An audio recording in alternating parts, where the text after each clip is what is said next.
Shalom, shalom, peace and blessings to you. I know some of you are getting ready for your turkey time. Thank you for your 10 minutes of your time. Today is 11/20/22.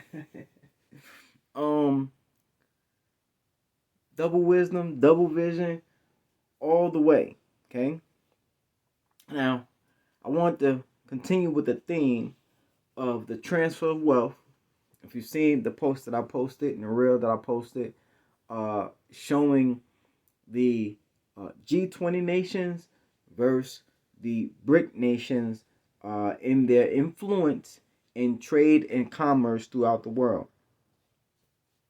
Now, I want to give you a few buzzwords that you have probably been hearing in the news. Let me move this over just a little bit so maybe you can see. You can't see it, but I'll have it there in the post so you'll have it to read. But rules-based order. When they say rules-based order, they're talking about the rules from 1945 to 1975. Okay, the treaties, trade agreements, trade agreements, and territorial sovereignty of parts and parcels of lands. Okay, now we'll have to fast forward because now we also have the Trans-Pacific Partnership, and that order is no longer being supported by the rest of the world, meaning they're not sending their goods over here for our treasury notes, bills, and bonds. Okay, they're not taking out paper debt for their valuable products, and that rules-based order is changing. So you have South America, South Africa, well, Brazil, really Brazil, because that's the biggest landmass over there, besides Argentina. But Brazil, South Africa, China, and India are all getting together in a new trade agreement called the BRICS. We have others who have applied for and joined on who want to have a more fair based system. And them doing that removes the rules based order that was set up after World War II. Okay? Rules based order. Then you may hear the Indo Pacific. That is, let me turn it just a little bit so you'll see. That is this area here. Okay? This is trade area from Japan, because Japan, Australia, and the Micronesia Islands are in agreement with the United States to send their goods and their wares over to the United States. A lot of our products come from out of that area. Okay, next time you take a look, take a look. Made in Taiwan, made in Indonesia, made in Vietnam. Okay, cheap goods and products.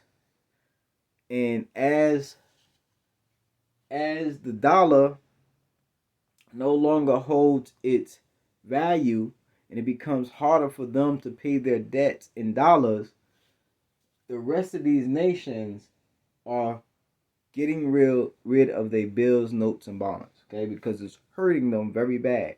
This is the third seal playing out, the rebalancing of the scales. Hegemony. When you hear hegemony, that's what they're talking about. Having the rule of the seas, okay? The rules of the seas and access to ports and landmass, okay? International law. It's the same law, treaties, customs, boundaries after World War II. It's being broken down because China is over here making agreements in different places, even in Africa. Just the other day, you had the Italian Prime Minister berate France for stealing the gold from out of Africa. Climate change is playing a major part with that. If the climate is changing, that's not just the weather, that's also economics, political, spiritual, um, and physical changes in the world. Soft and hard power. Soft power is your wealth, your trade, your politics or your statecraft, and your diplomatic communications. Your hard power, you already know what that is, military. All aspects from covert to overt to outblown, just we gonna take it and you just gonna live with it. Integrated deterrence. It's meaning we will come into your nation, have these agreements, and these agreements will deter you from having agreements with other nations that may be hostile towards our interests, okay, or the United States interests, or European or Western nation interests. That's what I should say. Exclusive economic zone. That is that is your areas of influence around your nation, your port nation, around your nation, your port areas, whether it be different nationalities or countries. The economic zones are the ports that is available for these nations to do trade and commerce. CPTPP, China Pacific Trans Partnership,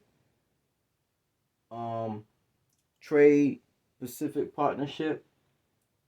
IPEF is an economic Indo-Pacific economic uh, free zone or economic zone. That's what they're arguing over. Who is going to rule this next 10 years when it comes to commerce and trade, the wealth of nations? The post that you've seen, the cover that you've seen for this video, I'm going to post the book there so that you can go and read certain pages so you can see that the past is now becoming the past is now the future. And the book that I'm posting is the same economic problems that Europe was having when they so-called discovered the New World is the same problems they're having today. Quad is Japan, Australia, U.S., Vietnam, South Korea, and New Zealand. Those are the areas that have partnerships and trade agreements with the United States in certain Eurozones. The AUKUS, Australia, United Kingdom, U.S., Canada, and New Zealand.